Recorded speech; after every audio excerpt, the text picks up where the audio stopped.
ಎಲ್ಲ ಬಹಳ ಹೋರಾಟ ಮಾಡಿ ಒಟ್ಟಿಗೆ ಅವ್ರನ್ನ ನಾನ್ ಬೈದಿದ್ದೀನಿ, ನನ್ನ ಅವ್ರು ಬೈದ. ಇವತ್ತು ನಮ್ಮನ್ನ ಅವ್ರು ಬೈತಾರೆ, ನಾವು ನೆಕ್ಸ್ಟ್ ಅವ್ರು ಬೈತಾರೆ. ಕೋದಂಡರಾಮ್ ಅವ್ರಿಗೆ ನಾನು ಹೇಳುವಂಥದ್ದು ಇಷ್ಟೇನೆ, ಕರೆಕ್ಟ್, ನೀವು ಹೇಳ್ತಾ ಇರುವಂಥದ್ದೆಲ್ಲ ಸತ್ಯ. ಮನೆ ಯಾರು? ಇದಕ್ಕೆ ಮನೆ ಯಾರು? ಚಂದ್ರಶೇಖರ, ಸಿದ್ದರಾಮಯ್ಯ ಅವರ, ರಾಜ್ಯ ಸರ್ಕಾರನ? ಹೇಳ್ರಿ, ಯಾರು? ಕೇಂದ್ರ ಸರ್ಕಾರದವ್ರಲ್ವಾ? ಅದ್ಯಾವುದೋ ಒಂದು ಇವ್ರದ್ದೊಂದು ಸಾಂಗ್ ಇದೆಯಲ್ಲ ಉಪೇಂದ್ರದ್ದು, ಓರಿ ಕಣ್ಣು ಯಾರು ಇದೆ ಅಂತ. ಇದು ನೋಡಿ ಏನು ಹೇಳ್ತಾನೆ ನೋಡಿ, ಕರೆಕ್ಟ್. ಅದು ಯಾರು ಈ ಕಣ್ಣು ಇದ್ರ ಮೇಲೆ ಕೈ ಬಿದ್ದಿದೆ ಅನ್ನೋದು ಅರ್ಥ ಆಗ್ತದೆ. ಯಾಕೆ ಬಿದ್ದಿದೆ? ನಮ್ಮ ಸಾಹಿತ್ಯರು ಬಹಳ ಸ್ಪಷ್ಟವಾಗಿ 4-5 ಬರ್ತಾರೆ. ಸ್ಥಳಾಂತರ ಮಾಡ್ಬೇಕು ಅನ್ನುವಂಥದ್ದು ಉದ್ದೇಶ, ಅವ್ರ ಮೈಂಡ್ಗೆ ಯಾಕೆ ಅದು ಬರ್ತಾ ಇದೆ ಅನ್ನುವಂಥದ್ದು ನನ್ಗೆ ಅರ್ಥ ಆಗ್ತಾ ಇಲ್ಲ ಸ್ವಾಮಿ, ಹೇಳಿ ಅಂತ ಕೇಳ್ತಾರೆ. ನಮಗೂ ಅರ್ಥ ಆಗ್ತಾ ಇಲ್ಲ. ಇದು ಮೈಸೂರು ಗೂಡ್ ಶೆಡ್, ಇದಕ್ಕೆ ಆದಂತ ಇತಿಹಾಸ ಇದೆ.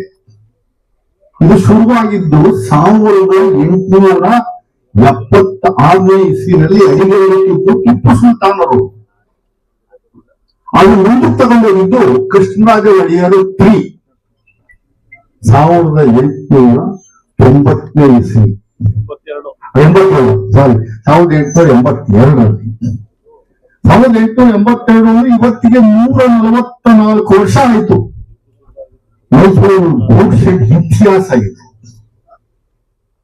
ಕೆಲವರಿಗೆ ಬೇಜಾರು ಮಾಡ್ಕೊಂಡ್ಬಂದು ಏನೋ ಮಾತಾಡ್ತೀನಿ ನಾನು. ಇಲ್ಲಿ ಬಹಳ ಕರ್ದವರು ಬಡವರು, ಲಾರಿ ಡ್ರೈವರು, ಲಾರಿ ಕ್ಲೀನರ್ಗಳು ಅಂದ್ರೆ ಜನಗಳಿಗೆ ಒಂಥರ ಏನೋ ಕಿರಿಕಿರಿ ಆಗುವಂತ ಒಂದು ವ್ಯವಸ್ಥೆ ನಮ್ಮ ದೇಶದಲ್ಲಿ ಇರುವಂತದ್ದು ಸತ್ಯ, ನೋಡ್ಕೊಳ್ಳೋದು ಸತ್ಯ. ಅವನ ಕಂಡ್ರೆ ಒಂಥರ ಹಸುಪುಸು ತರ ಒಳಗಡೆನೆ ಬರುತ್ತೆ. ಅದನ್ನು ನೀವು ಸಿಮೆಂಟ್ ನ ಒತ್ಕೊಂಡು ಜೀವನ ಮಾಡುವಂತ ಒಂದು ವ್ಯವಸ್ಥೆ ನಿರ್ಮಾಣ ಮಾಡ್ತಿದ್ದಿಲ್ಲ, ಅದು ಬಹಳ ಬಹಳ ಹೀನಾಯದ ಪರಿಸ್ಥಿತಿ. ಅದನ್ನು ಆ ಜೀವನವನ್ನು ಮಾಡುವಂತದಕ್ಕೆ ಬಿಡ್ತಾ ಇಲ್ಲ ಅಂತಂದ್ರೆ ಒಳ್ಳೆ ಯಾರು ಅಂತ ನಾವು ಅರ್ಥ ಮಾಡ್ಕೋಬೇಕು. ಒಂದು ಎರಡನೇದು, ಇಲ್ಲಿ ನಾನು ಸುಮ್ಮನೆ ಅಸೆಸ್ ಮಾಡಿದ ಒಂದು 5,000-6,000 ಜನ ಮುಖ್ಯಮಂತ್ರಿಗಳು ಪತ್ರ ಬರೆದವ್ರೆ. ಅದು 10,000 ಜನ ಇದರಿಂದ ಜೀವನ ನಡೆಸ್ತವ್ರೆ ಅಂತ ಸತ್ಯ. 10,000 ಜನ ಡೈಲಿ ನಿರಂತರವಾಗಿ 500-600 ಟ್ರಕ್ ಲೋಡು ಮತ್ತೆ ಅನ್ಲೋಡಿಂಗ್ ಆಗುವಂಥದ್ದು ದಿನನಿತ್ಯ. ಅವ್ರು ಎಲ್ಲರನ್ನ ನೀವು ಸುಮ್ಮನೆ ಅಸೆಸ್ ಮಾಡಿದ್ರೆ ಬಹುತೇಕ ಮುಸ್ಲಿಮ್ಸ್, ಶೆಡ್ಯೂಲ್ ಕ್ಯಾಸ್ಟ್ನವರು, ಶೆಡ್ಯೂಲ್ ಟ್ರೈಬ್ನವರು, ಬ್ಯಾಕ್ವರ್ಡ್, ಸುಮ್ಮನೆ ಜಾತಿ. ನಾನು ಜಾತಿ ಮಾತಾಡ್ತಾ ಇಲ್ಲ, ಸತ್ಯವಾದ ಮಾತಾಡ್ತಾರೆ. ಅದನ್ನ ಕಂಡ್ರೆ ಒಂದಷ್ಟು ಜನಕ್ಕೆ ಆಗ್ತಾರೆ. ಅವರು ನೆಮ್ಮದಿಯಾಗಿರುವಂಥದ್ದೇ ಕೆಲವರಿಗೆ ಸಹಿಸಕ್ಕಾಗದೇ ಇರುವಂತ ಒಂದು ವ್ಯವಸ್ಥೆ ದೇಶದಲ್ಲಿ ನಿರ್ಮಾಣ ಆಗುತ್ತೆ. ಇದು ದುರಂತದ ವ್ಯವಸ್ಥೆ. ನನಗೆ ಶಾಹಿದ್ ಅವರು ಒಂದು ಡಾಕ್ಯುಮೆಂಟ್ ಕೊಟ್ಟರು, ಅದು ನಾನು ಗಮನಿಸಿದೆ. ನನಗೆ DRM ಪತ್ರಿಕೆ ಹೇಳಿಕೆಯನ್ನು ಕೊಟ್ಟಿದ್ದೆ.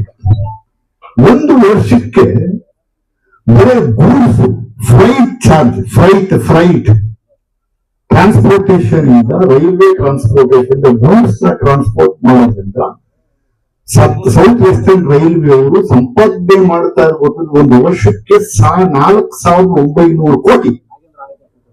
2025-26ಕ್ಕೆ ಅವರೊಂದು ಮಾಹಿತಿಯನ್ನು ಬಿಡುಗಡೆ ಮಾಡಿದ್ದಾರೆ. ಗೂಡ್ಸ್ ಇಂದಲೇ 4,900 ಕೋಟಿ ಸಂಪಾದನೆ ಮಾಡಿದ್ದಾರೆ. ಪ್ಯಾಸೆಂಜರ್ ಇಂದ ಸಂಪಾದನೆ ಮಾಡಿರೋದು ಬರೀ 480 ಕೋಟಿ ಅಷ್ಟೇನೆ. ಯಾಕೆ ಶಿಫ್ಟ್ ಮಾಡಬೇಕು ಅಂತ ಇವರು ಪ್ಲಾನ್ ಮಾಡ್ತಾರೆ ಅನ್ನುವಂಥದ್ದು ಉದಾಹರಣೆ ಕೊಟ್ಟಿರುವಂಥದ್ದು ಅವ್ರ ಉದ್ದೇಶ ಹೇಳುವಂಥದ್ದು ಏನಂತಂದ್ರೆ, ವಂದೇ ಭಾರತ್ ಅಂತ ಒಂದು ಟ್ರೈನ್ ಬರುತ್ತೆ ನೋಡಿದ್ರು. ಡೈಲಿ ಮಧ್ಯಾಹ್ನ ಬರುತ್ತೆ, 10 ನಿಮಿಷ ಇರುತ್ತೆ, ಹೊರಬರುತ್ತೆ. ಇನ್ನೊಂದಾದ ರಾತ್ರಿ ಹೋಗಿ ಬರುತ್ತೆ, ಬೆಳಗ್ಗೆ ಜಾವ ಹೊರಟವೆ. ಆ ಟ್ರೈನ್ಗೆ ನಿಲುಗಡೆ ಜಾಗಕ್ಕೆ ಜಾಗ ಶಿಫ್ಟ್ ಮಾಡ್ತಾರೆ. ಸಾಹುಕಾರಗಳು ಬರುವಂತ ಒಂದೇ ಒಂದು ಟ್ರೈನ್ ಇದೆಯಲ್ಲ, ಸಾಹುಕಾರಗಳು ಟ್ರಾವೆಲ್ ಮಾಡುವಂತ ಒಂದೇ ಭಾರತ್, ನೀವು ನಾವು ಅಲ್ಲ. ಆ ಟ್ರೈನ್ಗೆ ನಿಲ್ದಾಣ ಮಾಡುವಂಥದಕ್ಕೆ, ಸ್ಟಾಪೇಜ್ ಮಾಡುವಂಥದಕ್ಕೆ, ಸ್ಟಾಪ್ ಮಾಡುವಂಥದಕ್ಕೆ, ಕ್ಲೀನ್ ಮಾಡುವಂಥದಕ್ಕೆ, ಆ ಟಾಯ್ಲೆಟ್ ಕ್ಲೀನ್ ಮಾಡುವಂಥದಕ್ಕೆ ಜಾಗ ಬೇಕು. ಆ ಜಾಗಕ್ಕೆ ಈ ಎಂಟೈರ್ ಗೂಡ್ ಶೆಡ್ ಅನ್ನೇ ಶಿಫ್ಟ್ ಮಾಡ್ತಾ ಇದ್ದೀವಿ ಅಂತ ಅವ್ರು ಹೇಳಿಕೆ ಕೊಟ್ಟಿರೋದು. ಉದ್ದೇಶ ಅದೆಲ್ಲ. ಇದು ಉದ್ದೇಶ ನಮ್ಮ ಮಂಡ್ಯ ಲೋಕಸಭಾ ಕ್ಷೇತ್ರದ MP ಆಗಿದ್ದಾರಲ್ಲ, ಕೇಂದ್ರದ ಮಂತ್ರಿ ಆಗಿದ್ದಾರಲ್ಲ, ಅವರು ಬಹಳ ಕಾಳಜಿಯನ್ನು ವಹಿಸಿದ್ದಾರೆ.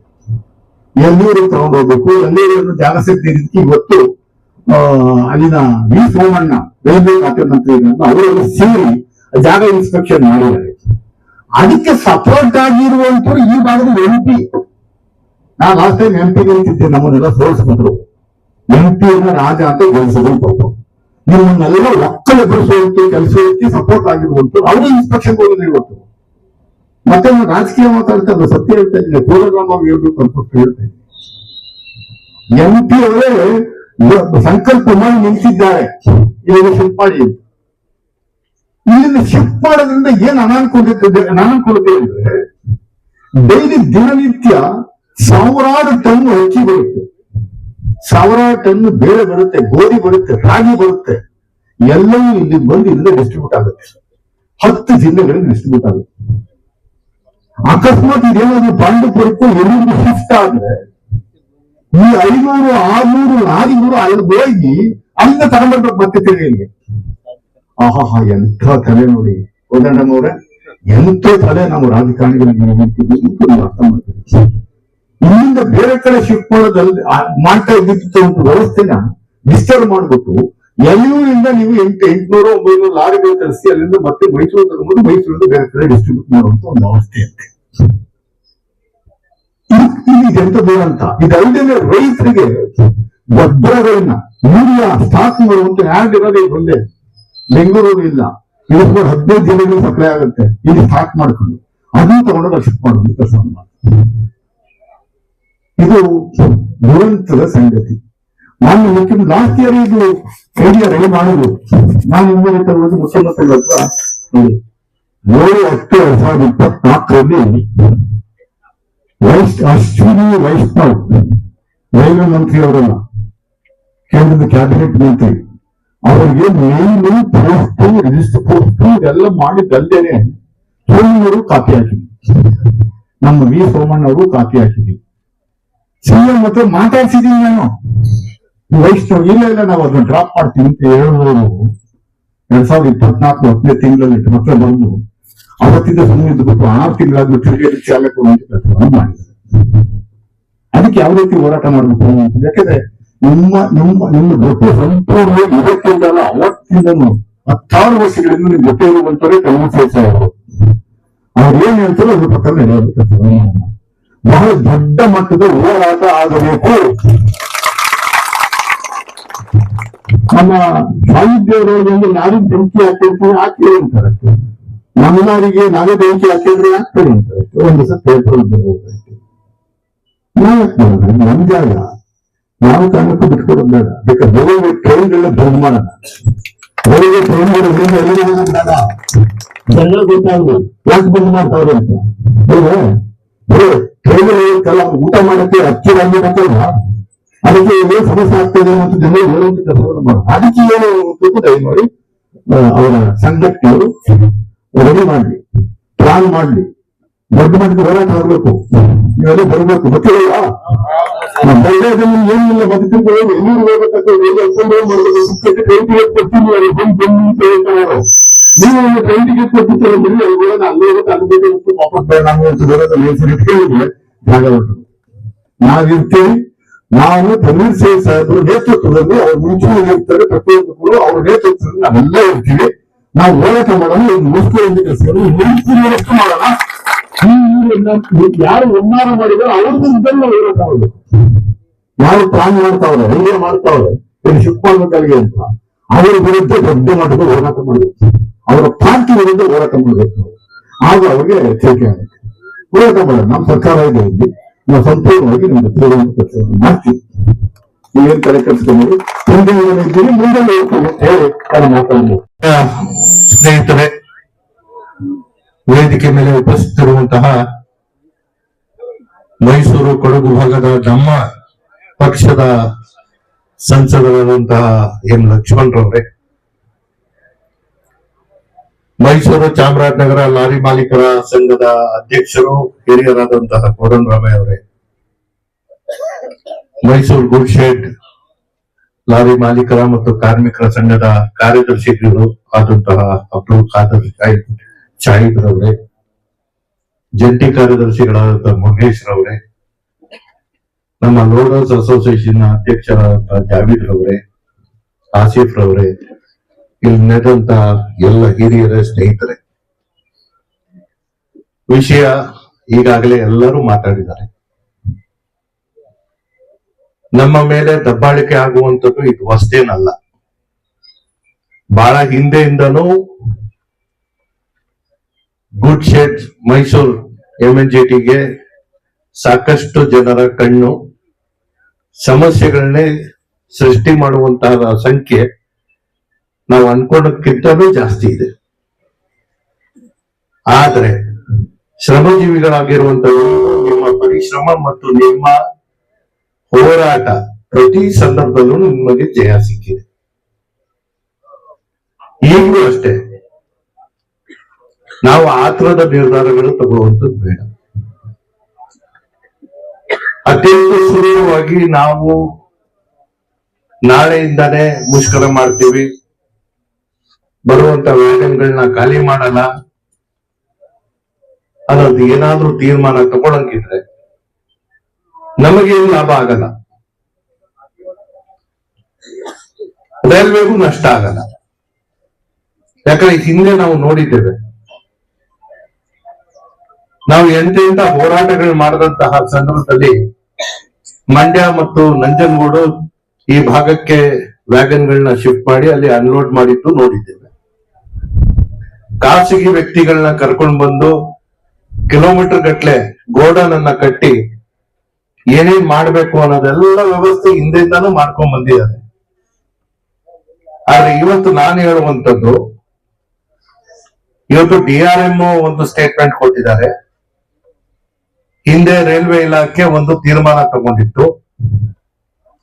ಹಿಂದೆ ಇದ್ದಂತಹ ಸಂಸದರಾದಂತಹ ಪ್ರತಾಪ್ ಸಿಂಹ ಅವರು ಹೊಸ ಸ್ಟೇಷನ್ ನಾವು ಸೃಷ್ಟಿ ಮಾಡ್ತೀವಿ ಲಗುನಹಳ್ಳಿ ಹತ್ರ, ಅದಾದ್ಮೇಲೆ ಬೇರೆದೆಲ್ಲ ನಾವು ಅಭಿವೃದ್ಧಿ ಮಾಡ್ತೀವಿ ಅಂತ ಹೇಳಿದ್ರು. ಇದೆಲ್ಲ ಹೇಳುವಂತಹ ಮಾತುಗಳಿಗೆ ನಾವು ತಲೆ ಕೆಡಿಸ್ಕೊಳ್ಳೋದು ಬೇಡ. ಇಲ್ಲಿ ಯಾರ್ಯಾರು ಮಾತಾಡಿದರೆ ನಿಮ್ಮ ಮೇಲೆ ದಯೆ ತೋರಿಸುವಂಥದ್ದು ಬೇಡ. ಮೂಟೆ ಬರುವಂತಹ ಶಕ್ತಿ ಎಲ್ಲರಿಗೂ ಇಲ್ಲ. ಮೂಟೆ ಯಾರು ಬರ್ತಾರೋ ಅದೇ ನಿಮ್ಮ ಶಕ್ತಿ. ನಿಮ್ಮ ವ್ಯಕ್ತಿತ್ವನೇ ಶ್ರಮಜೀವಿಗಳು ಇಲ್ಲ ಅಂದ್ರೆ ಇನ್ನೊಂದ್ ಕಡೆ ನಾವು ಕೆಲಸ ಮಾಡ್ಕೊಳ್ಳುವಂಥದ್ದು ಸರಿ. ಆದ್ರೆ ಪ್ರಶ್ನೆ ಇರುವಂತದ್ದು, ನಮ್ಮ ಜೀವನ ಸಾಕ್ತಾ ಇರುವಂತ ಈ ಜಾಗದಲ್ಲಿ ಬೇರೆಯವ್ರಿಗೆ ಏನ್ ಕಷ್ಟ ಆಗ್ತಿದೆ ಅಂತ.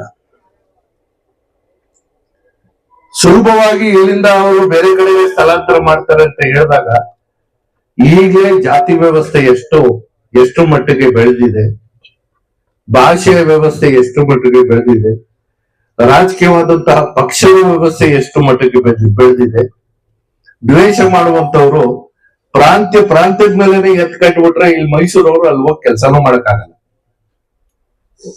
ಇಲ್ಲಿ ನಾವು ಅರ್ಥ ಮಾಡ್ಕೋಬೇಕಾಗಿರೋದು ಇಷ್ಟೇ, ಇಡೀ ವಿಶ್ವ ಇವತ್ತು ಪ್ರಗತಿಪರವಾಗಿ ನಡೀತಾ ಇದೆ. ಸರಕು ಸಾಗಣೆ ಮಾಡೋದ್ರಿಂದ ಆ ಪ್ರದೇಶದ ಅಭಿವೃದ್ಧಿಯನ್ನ ಕಾಣ್ಬೇಕಾಗಿರುವಂತದ್ದು. ಇವತ್ತು ಸಿಮೆಂಟ್ ಆಗಿರ್ಬೋದು, ರೈತರಿಗೆ ಏನು ಇವತ್ತು ಗೊಬ್ಬರ ನಾವು ಸರಬರಾಜು ಮಾಡುವಂತದ್ದಿರ್ಬೋದು,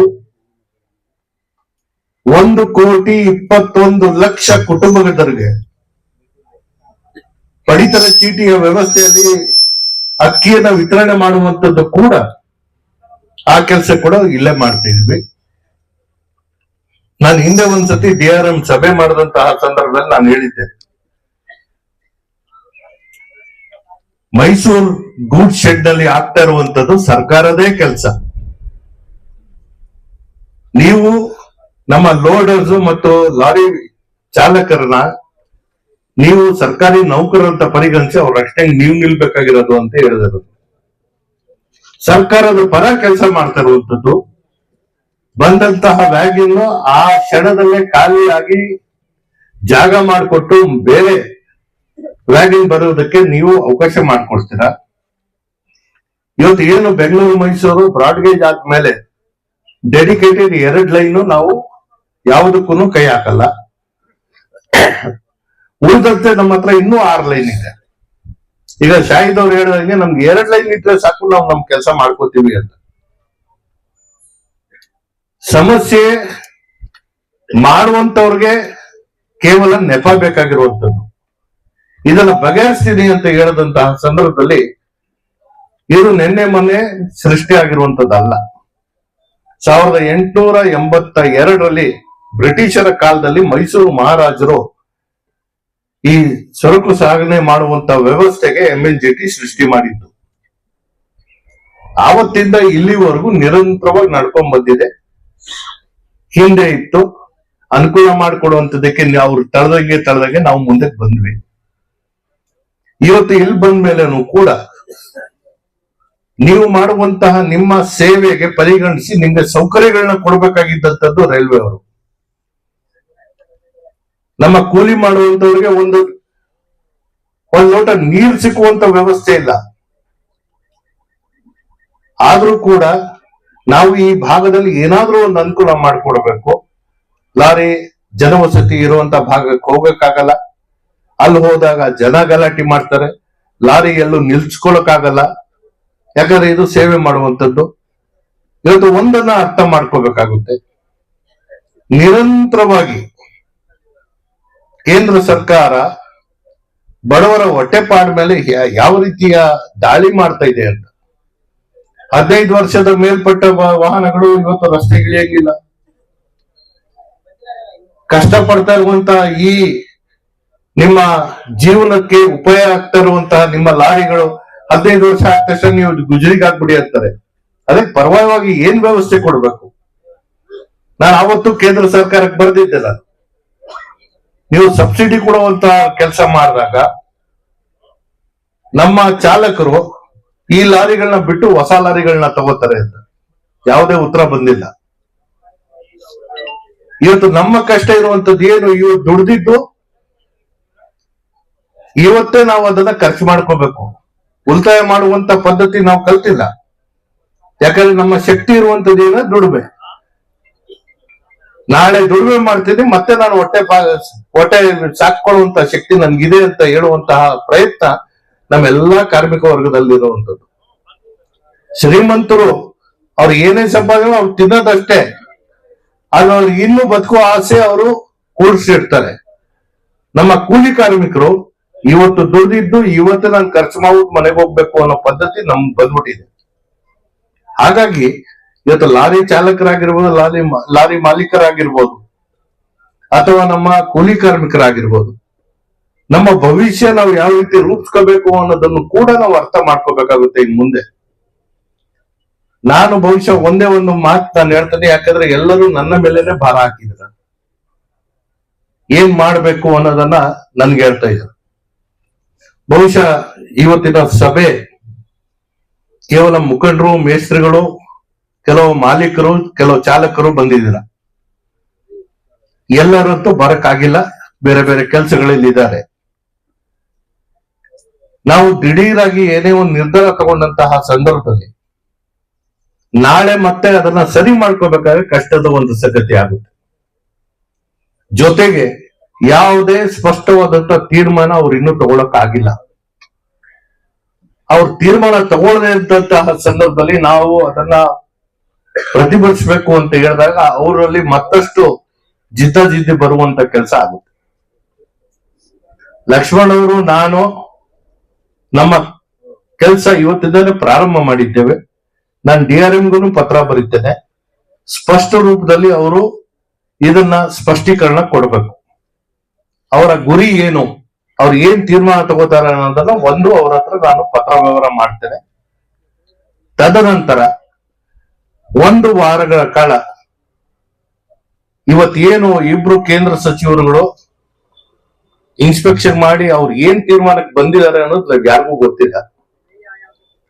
ಅವರ ಮನಸ್ಸಲ್ಲಿ ಏನಿದೆ ಅನ್ನೋದನ್ನ ಅವರು ಬಹಿರಂಗಪಡಿಸುವಂತಹ ಸನ್ನಿವೇಶಗಳು ಬಂದಾಗ 1 ವಾರದ ನಂತರ ಬೇಕಾದ್ರೆ ಮುಷ್ಕರ ಮೂಡುವಂತಹ ಒಂದು ರೂಪವೇಶಗಳನ್ನ ಯಾವ ರೀತಿ ಮಾಡ್ಕೋಬೇಕು. ಇದರ ಜೊತೆಗೆ ಕಾನೂನು ಬಹಳ ಗಟ್ಟಿಯಾಗಿದೆ. ಟ್ರೈನ್ ಅನ್ನ ನಾವು ತಡೆಯುವಂಥದ್ದು, ಮತ್ತೊಂದು ಮಾಡುವಂಥದ್ದು, ವಿನಾಕಾರಣ ನಾವು ನಮ್ಮ ಕಾರ್ಮಿಕರ ಮೇಲೆ ಕೇಸ್ ಹಾಕ್ಸೋದು ಇದಲ್ಲ. ನಮ್ಮ ಕೇಳುವಂತ ನಮ್ಮ ಹಕ್ಕು ಏನಿದೆ ಅದನ್ನ ಯಾವ ರೀತಿ ಕೇಳ್ಬೇಕು, ವ್ಯಾಗನ್ಗಳನ್ನ ಯಾವ ದಿನ ನಮ್ಗೆ ಬರುತ್ತೆ, ಹೋದ್ ಸತಿ ಮಾಡ್ದಂಗೆ ಇಲ್ಲಿಂದ ಮುಂದಕ್ಕೆ ಕಳಿಸ್ಬಿಟ್ರೆ ಅಥವಾ ಹಿಂದೆನೆ ಖಾಲಿ ಆಗ್ಬಿಟ್ರೆ ಅದು ಅವ್ರಿಗೆ ಒಂದು ಏನೋ ರುಚಿ ಸಿಕ್ಬಿಟ್ರೆ ನಮ್ಮ ಕಾರ್ಮಿಕರಿಗೆ ಹೊಟ್ಟೆ ತುಂಬಾ ಕೆಲಸ ಸಿಕ್ಕದ್ ಕಷ್ಟ ಆಗುತ್ತೆ. ಈಗ ಕೋಡರಾಮು ಅವ್ರು ಹೇಳಿದ್ರು 300 ಲಾರಿ ಇದೆ ಅಂತ. ಸರ್, ನಮ್ಮ ಹತ್ರ 600ಕ್ಕೂ ಹೆಚ್ಚು ಲಾರಿಗಳಿದೆ. ಇದರ ಜೊತೆಗೆ ನಮಗೂ ಸೇರಿಸಿಕೊಡಿ ಅಂತ ಹೇಳಿ ಅರ್ಜಿಗಳು 600-700 ಅರ್ಜಿ ಇದೆ. ಇದರ ಜೊತೆಗೆ ಖಾಸಗಿ ವಹಿವಾಟ ನಡೆಸುವಂತ ಲಾರಿಗಳು ಕೂಡ ನಮ್ಮ ಈ MNGT ಸಂಘದ ಜೊತೆಗೇನೆ ಸೇರ್ಪಡೆ ಆಗಿ ಇವತ್ತು ನಗರದಲ್ಲಿರುವಂತ ಎಲ್ಲಾ ಲಾರಿಗಳ ಕೆಲಸ ಇಲ್ಲಿಂದಾನೇ ಆಗ್ತಾ ಇದೆ. ಸೊ ಆ ಕಾರಣಕ್ಕಾಗಿ ನಮ್ಗೆ ಏನಾಗುತ್ತಂತ ಹೇಳಿದಾಗ 1 ವಾರದಲ್ಲಿ DRM ಸ್ಪಷ್ಟೀಕರಣ ಕೊಡಬೇಕು. ಕೇಂದ್ರದ 2 ಸಚಿವರು ಇವತ್ತು ಏನು ತೀರ್ಮಾನ ಮಾಡಿದ್ದಾರೆ ಅದು ಅವರು ಬಹಿರಂಗ ಪಡಿಸ್ಬೇಕು. ಸಂಸದರಿಗೂ ನಾನು ಪತ್ರ ಬರೀತೇನೆ.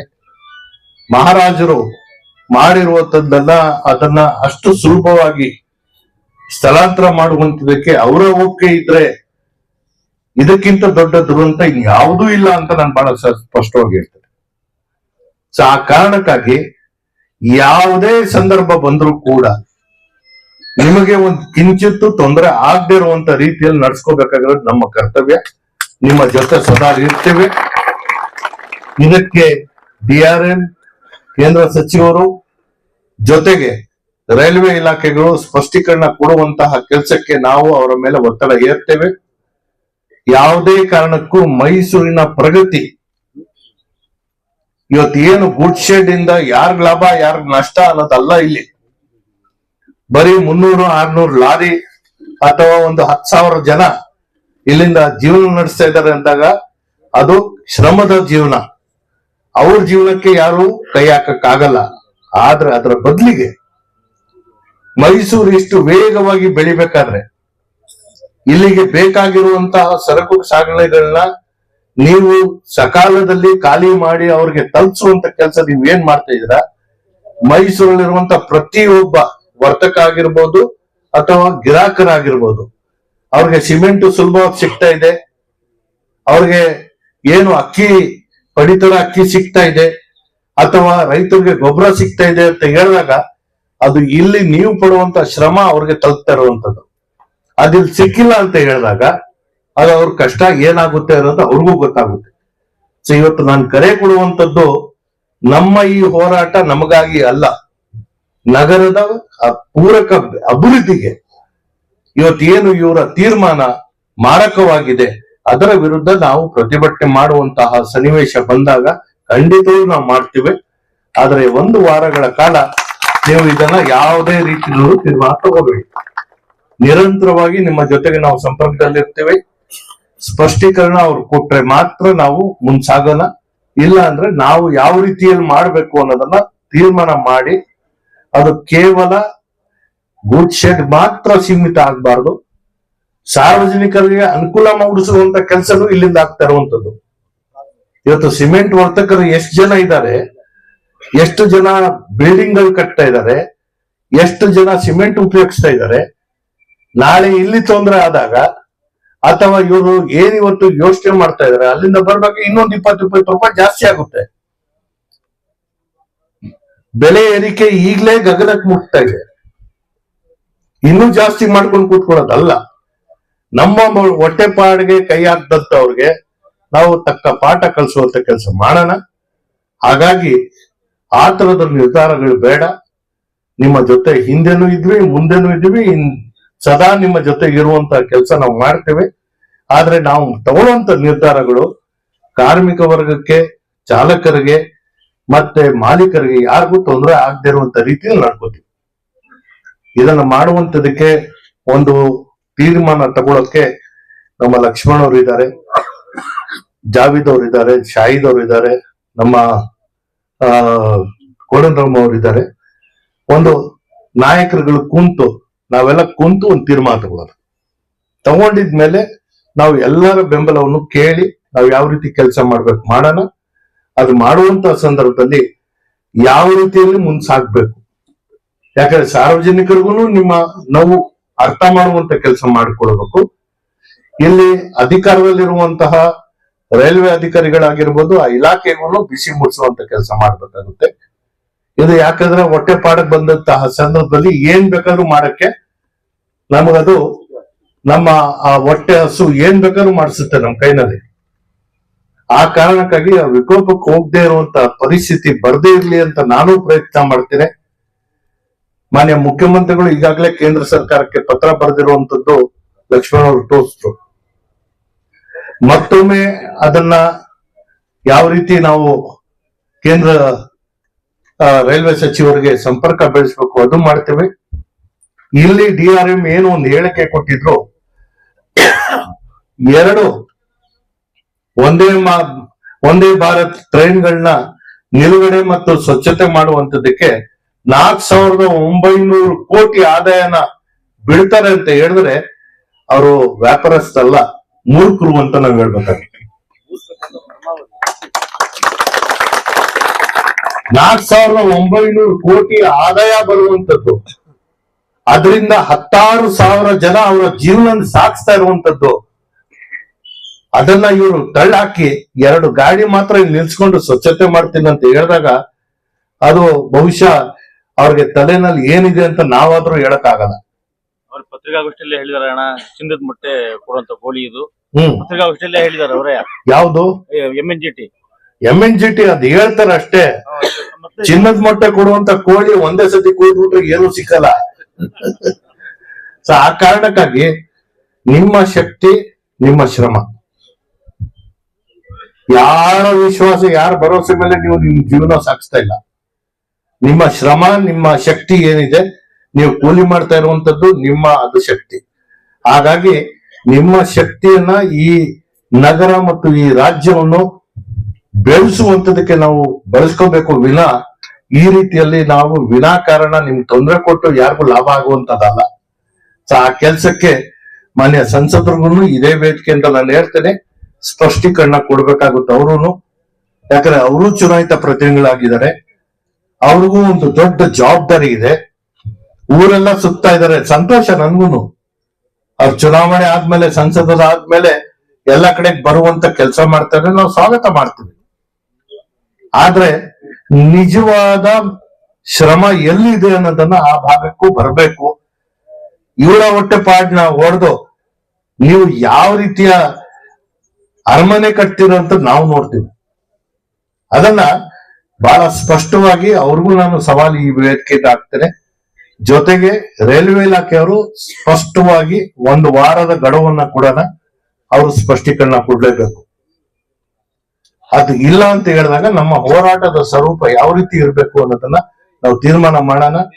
ನಿಮ್ಮ ಜೊತೆ ನಾವು ಇದ್ದೇವೆ ಅನ್ನೋ ಒಂದು ವಿಶ್ವಾಸ, ಜೊತೆಗೆ ನಿಮ್ಮ ರಕ್ಷಣೆಗೆ ನಾವು ಪಣ ತೊಟ್ಟು ನಿಮ್ಮ ಜೊತೆ ಸದಾ ನಿಲ್ತೀವಿ ಅನ್ನೋ ಮಾತನ್ನ ಹೇಳಿ, ಶಾಹಿದ್ ಅವರು ಸದಾ ನಿಮ್ಮ ಜೊತೆ ನಿಂತು ಈ ಕೆಲಸ ಮಾಡ್ತಾ ಇದ್ದಾರೆ. ಅವ್ರಿಗೆ ಬೆಂಬಲವಾಗಿ ನಿಮ್ಮ ಈ ಲಾರಿ ಮಾಲೀಕರು, ಚಾಲಕರು, ಲೋಡರ್ಸ್ ಮತ್ತು ಕ್ಲೀನರ್ಗಳು ಯಾರಿದ್ದೀರಾ, ನಿಮ್ಮ ಜೊತೆ ನಿಮ್ಮ ಸ್ನೇಹಿತನಾಗಿ ನಾವು ಸದಾ ನಿಲ್ತೇವೆ ಅನ್ನೋ ಭರವಸೆಯನ್ನ ಕೊಡ್ತಾ, ಯಾವುದೇ ಆತಂಕ ಪಡುವಂತ ವಿಷಯ ಇಲ್ಲ. ಅವರು ಸ್ಪಷ್ಟೀಕರಣ ಕೊಟ್ಟಿಲ್ಲ ಅಂದ್ರೆ ಏನ್ ಮಾಡ್ಬೇಕು ಅನ್ನೋ ತೀರ್ಮಾನ ನಾವು ತಗೊಳ್ಳೋಣ. ಅವಕಾಶ ಕೊಡ್ಬೇಕಾಗಿರೋದು ನಮ್ಮ ಕರ್ತವ್ಯ ಕೂಡ. ನಮ್ಗೆ ಯಾವುದೇ ರೀತಿಯ ನೋಟಿಸು ಅಥವಾ ಮತ್ತೊಂದು ಕೊಟ್ಟಿಲ್ಲ. ಎಲ್ಲೋ ಒಂದ್ ಕಡೆಗೆ ಯಾರೋ ಮಾತಾಡ್ತಿರುವಂತದಕ್ಕೆ ನಾವು ತೀರ್ಮಾನಕ್ಕೆ ಬರೋದು ಬೇಡ. ಸ್ಪಷ್ಟೀಕರಣ ಕೇಳಿದ್ಮೇಲೆ ನಮ್ಗೆ ತೃಪ್ತಿ ಆದಾಗ ನಾವು ಅದಕ್ಕೆ ಸ್ಪಂದಿಸೋಣ. ನಮ್ ವಿರುದ್ಧವಾಗಿ ಹೋದಾಗ ಅದಕ್ಕೆ ಏನ್ ಮಾಡ್ಬೇಕು ಮಾಡಿ ತೋರ್ಸೋಣ. ಇದು ಹೇಳ್ತಾ ನನಗೆ ಅವಕಾಶ ಕೊಟ್ಟಿದ್ದಕ್ಕೆ ವಂದಿಸ್ತಾ ನನ್ನ ಮಾತುಗಳಿಗೆ ವಿರಾಮ ಮಾಡ್ತೀನಿ.